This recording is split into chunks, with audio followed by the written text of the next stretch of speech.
ETF index mutual funds నేర్చుకుని stock మార్కెట్లో రాణించాలనుకుంటున్నారా? వెంటనే ఈ నెంబర్కి కాల్ చేయండి.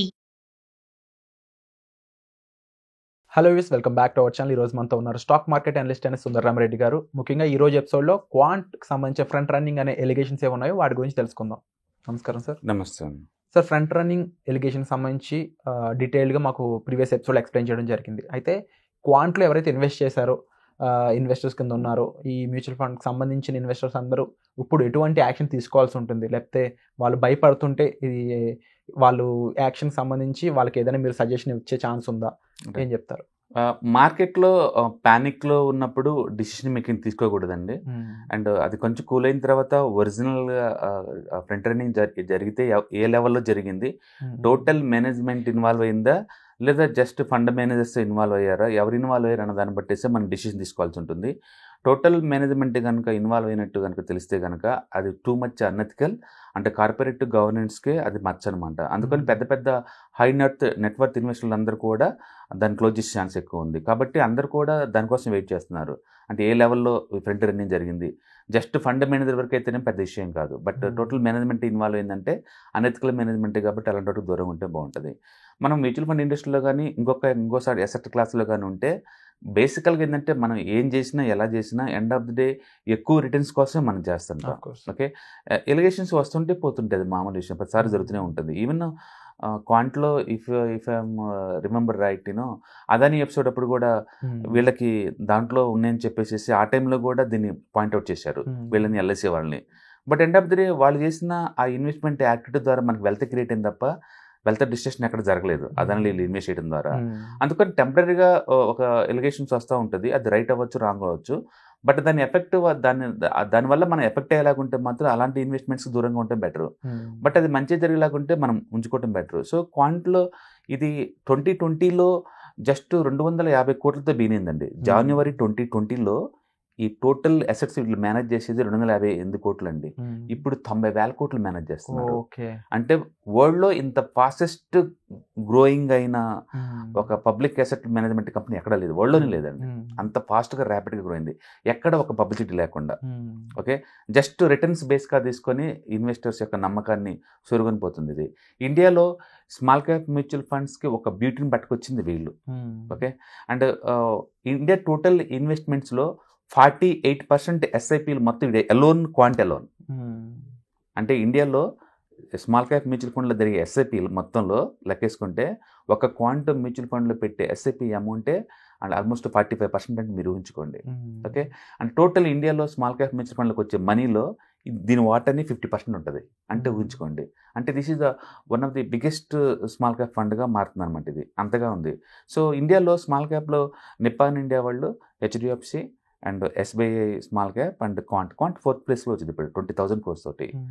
అంటే అందుకని ఆ ఏరియాలో ఇది చాలా స్ట్రాంగ్గా ఉన్నారు వీళ్ళు పర్ఫార్మెన్స్ కనుక చూసుకున్నాం అనుకోండి, ఇండియాలో ఏది మిడ్ క్యాప్ కావచ్చు, స్మాల్ క్యాప్ కావచ్చు, లార్జ్ అండ్ మిడ్ క్యాప్ కావచ్చు, ఈఎల్ఎస్ఎస్ కావచ్చు, అంటే యాక్టివ్ ఫండ్ కావచ్చు, ఫోకస్ ఫండ్స్ కావచ్చు, ఏ చూసినా ఇండియాలో నెంబర్ 1లో ఉండే లాస్ట్ 7 years నుంచి నెంబర్ 1 ర్యాంక్లో ఉన్నారు. అంత 40 AMCస్తో పోటీపడి వీళ్ళు. అండ్ లాస్ట్ 1 year రిటర్న్స్ కనుక చూసుకున్నాం అనుకోండి, మిడ్ క్యాప్ 73% అండి last 1 year. And 2 years average చూసాం అనుకోండి 51, అంటే 5 years యావరేజ్ చూస్తే 37. ఇలా అసలు 5 years యావరేజ్ మీద 30% వస్తుందంటే ఊహించుకోండి మరి ఎంత స్ట్రాంగ్గా తీస్తున్నారు. అంటే ఇప్పుడున్న సిచ్యువేషన్స్లో ఇలాంటి ఎలిగేషన్స్ వస్తున్న టైంలో ఇన్ కేస్ అది రాంగ్ అయితే నో ప్రాబ్లం, కంటిన్యూ అవ్వచ్చు. ఇన్ కేస్ రైట్ అయ్యింది అనుకున్నట్లయితే ఎవరైతే ఇన్వెస్ట్ చేశారో ఓ మంచి అమౌంట్స్ వాళ్ళు ఏం చేయాలంటే అదే నేను అంటుంది, రిటర్న్స్ ఇంత అద్భుతంగా ఇస్తున్నప్పుడు ఇలాంటి ఎలిగేషన్ రాంగ్ అనే బయటకు పోయే బదులు ఎలిగేషన్ రైటా రాంగ్ అని వెయిట్ చేసేసి అప్పుడు దాకా తెలుసుకోవటం బెటర్. ఇనిషియల్గా న్యూస్ బయటకు వచ్చింది కాబట్టి ఫస్ట్ రోజు అది జరుపుకుంటుంది, but end of the prove అవ్వాలి కదా, అందుకని ప్రూవ్ అయిన దాకా వెయిట్ చేయడం బెటర్. ఈ ఎలిగేషన్ ఏదైతే ఉందో టాప్ మేనేజ్మెంట్ ఇన్వాల్వ్ అయిందా లేదా అనే దాన్ని బట్టేసి మనం కంటిన్యూ అవ్వచ్చు. ఒకవేళ జస్ట్ ఫండ్ మేనేజర్ లెవెల్లో ఇన్వాల్వ్ అయ్యారని చెప్తే మన ఫండ్ కంటిన్యూ చేసుకోవచ్చు. లేదు, టోటల్ టాప్ మేనేజ్మెంట్ ఇన్వాల్వ్ అయిందంటే మాత్రం better to close it and move to the other funds. But ఎక్కడ మూవ్ అయినా మనం మ్యూచువల్ ఫండ్స్లో రేట్ ఆఫ్ రిటర్న్ ఇంపార్టెంట్ అంతే, నథింగ్ ఎల్స్.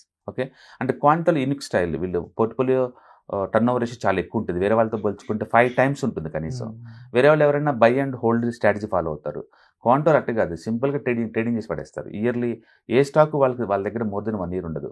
అంటే చర్నింగ్ రేషియో చాలా ఎక్కువ వీళ్ళది క్వాంట్, యూనిక్ స్టైల్ అనమాట.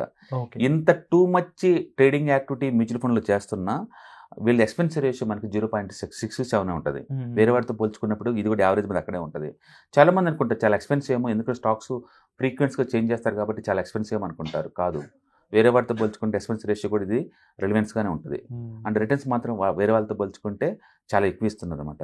అందుకని ఇంత ఎక్కువ రిటర్న్స్ ఇస్తున్నప్పుడు ఓకే, ఒక ఎలిగేషన్ వచ్చినప్పుడు అది టాప్ లెవెల్లో ఉందా జస్ట్ మేనేజర్ లెవెల్లో ఉందా కన్ఫర్మ్ చేసుకొని మనం తీసుకోవచ్చు.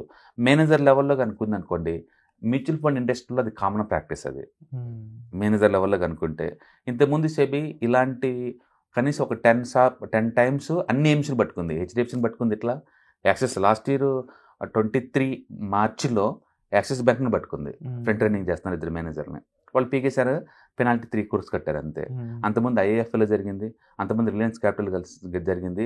అంటే ఈ ప్రాక్టీస్ అనేది ఈ ఇండస్ట్రీలో ఎప్పటి నుంచో ఉంది. అంటే మనకు కిచెన్లో ఒక కాక్రోచ్ కనపడింది అంటే దాని అర్థం ఒకటి కాదు, మనకు ఎక్కడో దాక్కొని వందల్లో ఉంటాయి. ఈ ఇండస్ట్రీలో కూడా అంతే, అది ఇప్పుడు కేసు కాదు, ఎప్పటి నుంచో ఉన్న కేసు అనమాట. కాకపోతే అవి బయటకు వచ్చినప్పుడు న్యూస్ అవుతుంది, మిగతా టైంలో మనం కామ్గా ఉంటున్నాం అంతే.